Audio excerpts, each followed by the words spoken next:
Etrin duyulur havada, doya doya içime çekirem seni. Bir sesini duyum arada sırada, bir bilsen ne kadar çok sevirem seni. Etrin duyulur havada, doya doya içime çekirem seni.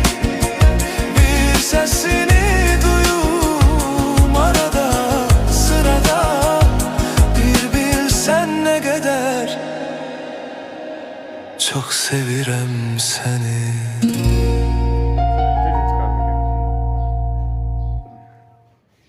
Fakat sahvadan nasıl ulanması?